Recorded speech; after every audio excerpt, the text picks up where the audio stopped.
Gəlin lap başdan sizə başa salım məsələ nədir? Biz başlayacaq bu, birinci başa düşək bu epic nədir, user story nədir, burada yoxdur featurelar nədir, daha sonra keçəcək rollara, rollardan sonra isə keçəcək seremoniyalar, bunlar barəsində danışacaq. Bax, ən birinci danışaq epicdən. Epic ümumiyyətlə nədir? Bax, tutaq ki, bir də bizim onlayn ödəniş sistemimiz olacaq. Onlayn ödəniş sistemində nələr var? Bu mövcud olan kartdan ödənişlər eləmək, yeni kartdan ödənişlər arasını izləmək. Burada mən çox qısa tutmuşam əslində. Yəni Epic bundan da böyük olur. Yəni bildiyin çox uzun belə bir şey olur. Və içərisində user storylər, indi deyəcəm user story nədir? User storylər falan bunların hamısı olur. Və biz bunu bir sprint ərzində bunu eləmək qeyri-mümkündür və bu Epic'in özü belə ola bilər ki, tamamlanmamış olsun. Yəni, məsəl üçün, biz atıram bu user story 1 və user story 2-ni birinci sprintdə eləyirik, bitənə qədər artıq tutaq ki, bu user story 3 tamamlanmayıb. User story 3-ü bir artıq gedir, danışır bizim müştəri ilə, müştəriden buradan acceptance kriteriyaları gətirir, qeyd edir və biz növbəti sprintdə artıq bu ödəniş tarixçəsini izləmək user storiesini götürürük, həll edirik. Ona görə də bizim bu Epic özü bir sprintdə həll oluna bilməz. Epic özü də belə deyim ki, bir user story sayılır əslində. Prosta böyük user storydir. User story özü nədir? Bax, burada məsəl üçün yazmışam. Mövcud kartla ödəniş eləmək. Burada nədir? Müştəri kimi hesabımdan xidmət üstünə əvvəlcədən əlavə etdiyim kartla ödəniş edə bilmək istəyirəm ki, prosesi daha tez tamamlayım. Deməli ki, istifadəçinin bunu test eləmək üçün nə olmalıdır? İstifadəçinin artıq əlavə olunmuş kart olmalıdır və o əlavə olunmuş kart üzərindən ödənişlər edilməlidir. Bax, biz də testlər olaraq nə etməliyik ki, bir kart əlavə etməliyik, ondan sonra əlavə olunmuş kart üzərindən gedib testlərimizi aparmalıyıq və bu nədir? Acceptance kriteriyaları var ki, əgər bunların hamısı, bu şərtlərin hamısı ödənirsə, demək ki, bizim bu testimiz uğurludur. İndi keçək backloga. Backlogu biraz dəyişmişəm. Burada əvvəllər epiclər yox idi. Bizim board bax belə görsənərdi. İndi belə fikirləşək ki, bizim fərqli epiclərimiz var. Bax, məsələn, mən buradan seçirəm onlayn ödəniş sistemi. Onlayn ödəniş sistemində görürsünüz, bax, feature. Bir dənə mənim feature'um var və mənim ikinci feature'um var. Bu feature özü nədir? Bax, kart əlavə eləmək. Kart əlavə etmək adını qoyaq. Kart prosesləri. Çünki burada kart əlavə etmək, silmək falan var. Deməli, bax, kart prosesləri. Mənim bu feature'um var. Mən bu feature'u yenə də bir sprint ərzində tamamlaya bilmərəm. Yəni, burada ümumiyyətlə gedir kart əlavə etmək, silmək və yaxud default kart təyin etmək. Bax, mən test edəndə bunu test eləmirəm. Buna aid olan user story'lər var. Görürsünüz? Bax, bunu necə başa düşə bilir? Feature məsəl üçün götürə bilərsiniz login funksiyonallığı. Login funksiyonallığının özü də ayrıca bir feature kimi eləyə bilərsiniz və yaxud bir dənə feature ola bilər, tutaq ki, ancaq user'ın profil səhifəsi bunun ayrıca bir feature kimi götürülə bilər. Ödəniş sistemi bir feature, axtarış sistemi bir feature və belə davam edir, gedir. Hal-hazırda kart prosesləri bizim bir feature'dır. İçərisində yeni kart əlavə etmək, mövcud kart əlavə etmək və default kart təyin etmək. Burada nədir? İkinci feature'ımız nədir? Mövcud kartla ödəniş eləmək, yeni kart ödəniş etmək, ödəniş tarixçəsini izləmək. Deməli, indi qayıdaq bura. Bax, bunlar barəsində biz danışdıq. Daha sonra keçirik rollara. Bu rollar kimlərdir, nə işlər görürlər? İndi bunlar barəsində danışaq. Başlayırıq Product Owner-dan. Product Owner bu Scrum-da bu arada Product Owner gedir. Normalda bu vəzifə Project Manager-dir. Amma bu Scrum olduğuna görə Project Manager Scrumda Product Owner adlanır. Bax, Product Owner nə edir? Deməli, birincisi bax, müştəri ilə gedib danışmaqda, gedir hansısa bir müştəri ilə danışdı, müştəridən tapşırıqları aldı. Ondan sonra gəlir həmin o tapşırıqları hamısını bir-bir product backlogda, bayaqları biz artıq bilirik də backlog nədir. Bax, backlogda bunların hamısını başlayır product owner yaratmağa. Yaradandan sonra bunların hamısının prioritetlərini təyin eləyir ki, hansı, görürsünüz bu qədər şey var. Bunların hansını biz birinci çatdırmalıyıq. Bunların hamısının prioritetlərini təyin eləyir. Daha sonra başqa nədir? Bax, sprintlərin planlaşdırılmasıdır. İndi sprintlərin planlaşdırılması birazdan danışacağıq. Sprintlərin planlaşdırılması, bunların hamısının PO təşkil eləyir. Daha sonra user storylərin yaradılması, user storylərin içərisində acceptance kriteriyalarının yaradılması, bunların hamısı yenə də product owner tərəfindən təyin olunur. Sonra gəlirik Scrum Master. Scrum Master bax nə edir? Bütün bu Scrum prosesinin idarə edilməsində ola bilər ki, çox sadə bir şeyində tutaq ki, biz story point götürməliyik. Komanda 30 story point-dir, məsəl üçün task götürə bilər. Bunların hamısının story point-lərini birazdan göstərəcəm. Story point-ləri tutaq ki, PO deyir ki, mən bunların hamısını istəyirəm ki, bu sprint ərzində həll olunsun, düzdür? Burada bax, Scrum Master nə edir? Scrum Master baxır ki, yox da, yəni komanda 30 story, maksimum 30 story point götürə bilər. Burada isə 50 story point iş var. Bunu çatdıra bilməyəcək. Bax, belə konfliktlərin qarşısını almalıdır. Məsəl üçün, Scrum Master'ın rolu var. Daha sonra hansısa bir problemlər var da, tutaq ki, məsələn, birinin ola bilər kompüter işləməsin, nə bilim, o birisi ola bilər ki, xəstələnsin və yaxud nəsə. Bax, bunların belə problemlər çıxanda bunların hamısını həll etmək üçün yenə də Scrum Master ortada öz işini görür. Daha sonra burada bizim meetinglər var. Bu sprint review'dur, sprint planning'dir, nədir? Bunların hamısının da təşkilində və aparılmasında yenə də Scrum Master'ın rolu böyükdür. Sonra gəlirik Scrum Team Members. Scrum Team Members-də bax, kimlər olur? Front-end developer'dır, back-end developer'dır, QA engineerlərdir, automation və manual, daha sonra UI UX dizaynerdir, DevOps-dur. Hansı ki, DevOps barədə bu dəqiqə çox danışmamışıq.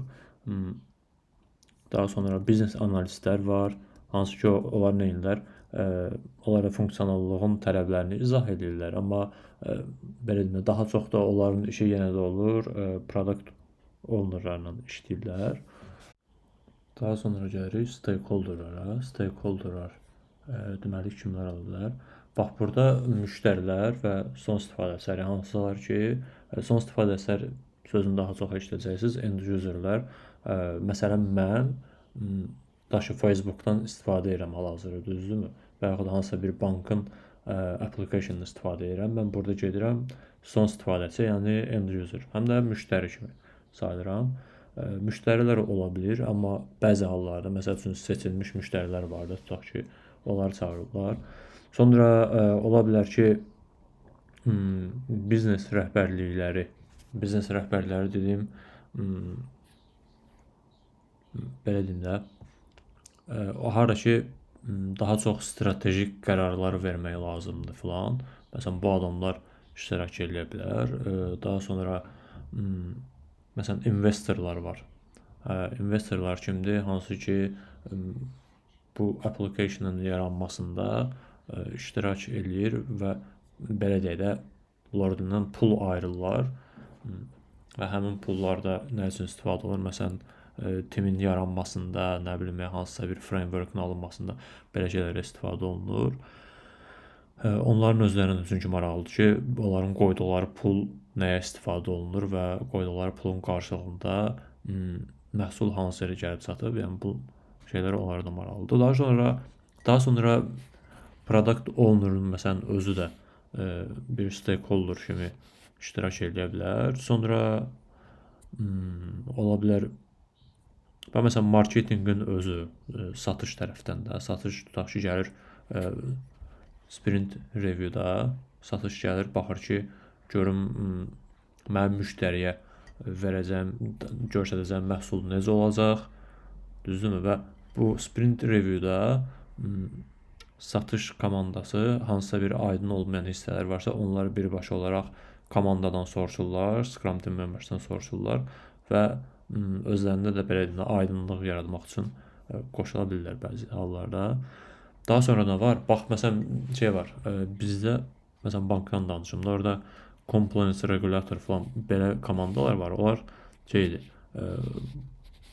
hökumət layihələri, necə demək orada, qanuni tərəfləri var. Məsələn, bankın qanuni tərəfləri var da ki, bu nə dərəcədə düzgündür falan. Məsələn, bunların hamısının tənzimlənməsinə görə regulator compliance qurumları da qoşula bilər.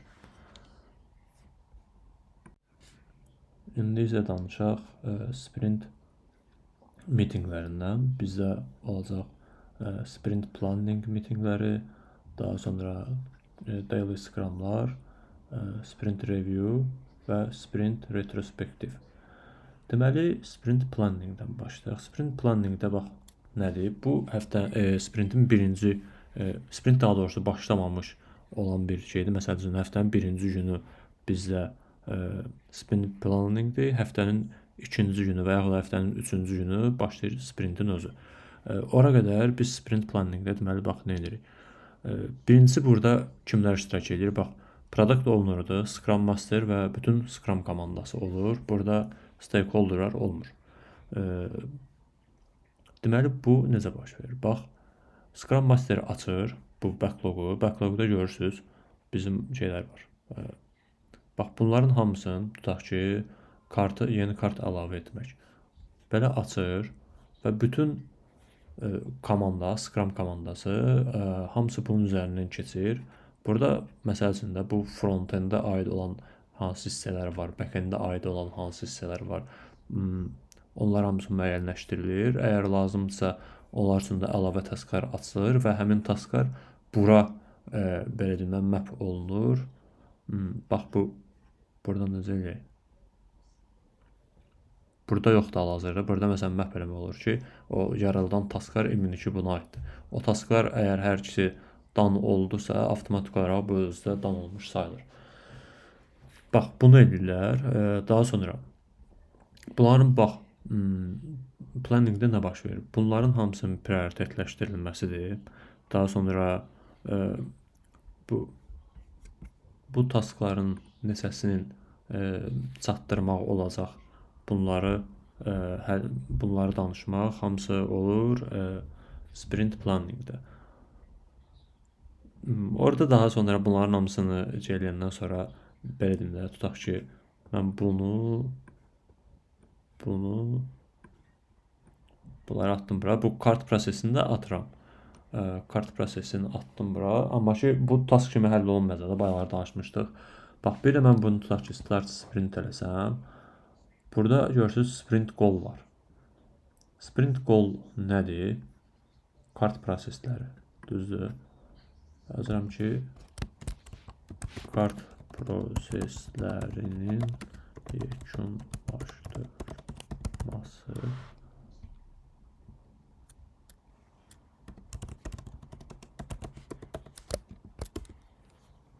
Məsələn, developmenti və yekunlaşdırılması yazılır. Bu sprint ərzində biz nə edəcəyik? Bu kart proseslərini hamısını sıfırdan yazacaq və bitirməyə çalışacaq. Bunu start eləsəm sprint başlayacaq, hal-hazırda eləmək istəmirəm. Bu qədər. Daha sonra, bax, indi fikirləşək ki, biz bayaqları sprinti start elədik. Sprinti start eləyəndən sonra bizim qarşımızda bu backlog, bir dəqiqə. Biz sprinti start elədikdən sonra bizim qarşımızda bu yazılmır.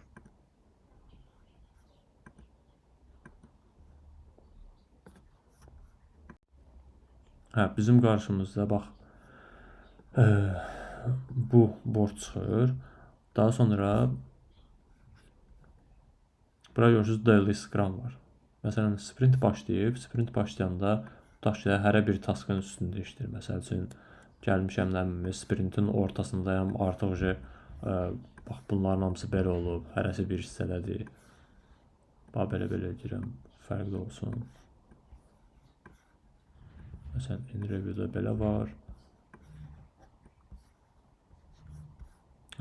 Bax, belə bir şeydir. Bu Daily Scrum'da nələrin danışır? Daily Scrum olur hər həftə, hər gün olur və hər gün harca 15-20 dəqiqə çəkir. Bu 15-20 dəqiqə ərzində bütün developerlar var. Məsələn, burada Emil, İsmail, hamısı bir-bir nə işlər görürlər, hansı problemləri var və bu günləri hansı işləri bitirəcəklər və hansı işlərlə məşğul olacaqlar.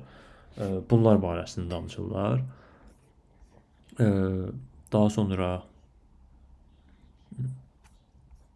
burada kimlər iştirak edir? Onu da deyim. Bu Daily Scrum'da normalda olur ancaq Scrum komandası, amma bəzi hallarda PO da qoşula bilər. Hətta Scrum Master də belə. Məsələn, bizdə Scrum Master hər Daily Scrum'a qoşulur. Scrum Master də qoşula bilər. Daha sonra gəlirik Sprint Review-ya. Sprint Review meetingi. Sprint Review meetingi artıq nə vaxt olur? Sprintin sonuna belə deyək ki, bu taskların hamısı dan olub və yaxud ola bilər ki, hamısı dan olmasın, müəyyən bir hissəsi qalsın. Belə hallarda olur. Sprint Review'da artıq kimlər olur? Bu şəxslərin hamısı owner'dır, Scrum Master'dir, Scrum Team və Stakeholder'lar. Hamısı olur və proses necə gedir ki, bizim belə deyək, develop elədiyimiz bax, bu tasklar var. Bu tasklar əsasında produktun hansı hissəsi artıq hazırdırsa, biz onların hamısını stakeholderlara göstəririk və stakeholderlardan bayaqlar dediyim kimi stakeholderlardan feedbacklər alırıq və həmin feedbacklər əsasında artıq növbəti sprintlərdə lazımdırsa təzə tasklar eləyirik və yaxud dəyişdirilməli hissələr varsa həmin hissələri dəyişdiririk ki, yenə də tasklar əsasında olur. Bu qədər. Bitdi, yetdi. Daha sonra gəlir Sprint Retrospektiv. Sprint Retrospektivdə məsələlər nədir ki, burada artıq belə deyim, Scrum Master'dir, bir də Scrum Master və Scrum Team Members'lər olur. Amma yenə bəzi hallarda yenə də məsələn PO özdə qoşula bilər. Burada sprint ərzində danışırlar ki, məsələn, nələr yaxşı gedib, nələr pis gedib. Bu pis gedən şeyləri tutaq ki də necə yaxşılaşdıra bilərik, gələn şeylərdə belə problemlər olmasın. Belə konkret olaraq təkmilləşdirmə işləri falan aparılır. Bu qədər. Bu review və retrospektiv normalda olur sprintin son günləri. Hətta deyim ki, mən çox yerə görmüşəm sprint meeting və sprint review və sprint retrospektiv bir günə salırlar. Bu da varsa bir 4 saat, 3 saat vaxt apar, yəni ikisi bir yerə. Daha çox da apara bilir. Bu qədər. Sonda bütün bu proseslərin hamısı necə gedir? Bir də bunun barədə danışaq. Deməli, birinci bizdə var epiklər. Epik hansı ki bir user story'dir, çox böyük user story'dir və həmin o epiki bir və yaxud bir neçə sprint ərzində ola bilər ki, bitirmək olmasın. Ona görə də biz həmin bu epikləri bölürük daha kiçik user story'lərə və planning mərhələsində biz user story'lərdən prioriteti yuxarı olanları, daha vacib olanları götürüb atırıq öz sprintimizə və sprint ərzində bunları başlayırıq develop eləməyə, test eləməyə. Gələk implementation mərhələsinə. Implementation mərhələsində bax, bu proyekt retrospektiv meeting var. Bunu mən məsələn görməmişəm. Bu nədir? Sprint meeting necədir? Sprint retrospektiv meeting. Sprint bitəndən sonra orada nələr baş verib, problemlər nə olub, çətin nə olub, bunların hamısını danışırıq. Burada isə bu gərək proyekt tam bitsin ki, proyekt bitəndən sonra bu proyektdən nələr öyrəndik, çətinliklərimiz nə oldu, gələcək proyektlərə bunu necə qarşılanacaq, bunlar danışılır. Və məsələn, Windows 10 götürək də. Windows 10 artıq Deyəsən ayın 14-ün, bu ayın 14-dən bitirdi supportu bitirdi. Ümumiyyətlə də support gəlməyəcək və onların bir retrospektivi oldu. Hansı ki, proyekt retrospektivi idi və oradan nələr öyrəndilər və növbəti Windows versiyalarında bunları necə düzəldəcəklər, necə dəyişəcəklər, bunlar müzakirə olunmuşdu. Daha sonra implementation mərhələsində, yəni ki, bu mərhələdəyik biz hələ ki, implementation mərhələsində burada var burn down chart. Burn down chart nədir? Bax, bizdə summary-dir və tam da burada yaxşı deyil. Bax, məsələn, biz burn down chartdan görə bilirik ki, bizim neçə dənəsi in progress-dədir, neçəsi köydədir, neçəsi dan olub, bunlara baxa bilirik. Daha sonra neçə cür bizdə prioritetdə, belə prioritetlərə görə də biz baxa bilirik ki, bizim nə cür tasklarımız var. Daha sonra məsəl üçün buradan tutaq ki, ola bilər ki, bug sayı baxırkən 48% bug sayımız var, taskımız neçə faizdir falan, belə baxa bilirik. Daha sonra burada hazırda yoxdur. Bax, belə bir chartlar olur qrafiklərdə və o qrafika uyğun əgər komanda gedirsə, tutaq ki, 30 story point-lik bir işi görmək üçün bir qrafik olur. O qrafika uyğun komanda gedirsə, belə deyim də, məsələn, tez eləyirsə, baxırıq ki, qrafikən daha tez bitdi də iş. Deməli ki, biz nə edə bilərik? Növbəti sprintdə biz daha çox story point götürə bilərik. Yox, az olubsa, onun səbəbləri araşdırılır. Əgər heç bir texniki falan səbəbi yoxdursa, yəni belə deyim də, məsələn, mənə bloklayan falan belə bir şey yoxdursa, yəni başqa hallara görə olubsa, o zaman nə edə bilərik? Ümumi story point-imizi məsələn azalda bilərik. Daha sonra gələk impediment log danışmalıyıq. Impediment log. Deməli, bu nədir? Impediment logda, bax, bayaq dedim, məsəl üçün, mən iş görmək istəyirdim. Məsəl üçün, mənim qabağıma hansısa bir bloker çıxıb da, tutaq ki, API test eləyəcəm, API-im işləmir və yaxud test environment-im işləmir, mənim işi görmək üçün akkauntum yoxdur və yaxud akkauntum var, akkauntun hansısa bir yerlərə girməyə aksesi yoxdur. Bunların hamısı mənim işimi bloklayır da, ola bilər ki, günlərlə məni bloklasın. Bunların hamısının qarşısını almaq üçün də mən nə edirəm? Əlaqə saxlayıram Scrum Master-lə və Scrum Master bütün bu problemlərin hamısını özündə qeyd edir və problemi kimi həll edəcək, nə vaxtda həll edəcək, onların hamısında belə bir siyahı olur. O siyahı da özündə saxlayır və onun üzərinə düşür ki, tez bir zamanda həll olunsun ki, mənim də bloker olan tasklarım həll olsa və başlayım üzərində iş görməyə. Daha sonra gəlirik, gün ərzində danışdıq. Biz bu implementation mərhələsi ərzində hər gün otururuq, hər gün səhər 15 dəqiqə bütün komandadan oturub danışırıq ki, hansı problemlərimiz var, bu gün nə edəcəyik, nələr hansı işlər görmüşük, bunlardan danışırıq. Daha sonra sprint review meetingdə biz stakeholderlara daha çox göstəririk ki, bizim hansı işlər görmüşük. Daha sonra sprint retrospektivdə isə artıq özümüz komanda arasında danışırıq ki, biz bu sprint nələri yaxşı eləmişik, nələri pis eləmişik, nə cür dəyişikliklər eləyə bilərik və salam, bunlar barədə danışırıq. Bu qədər.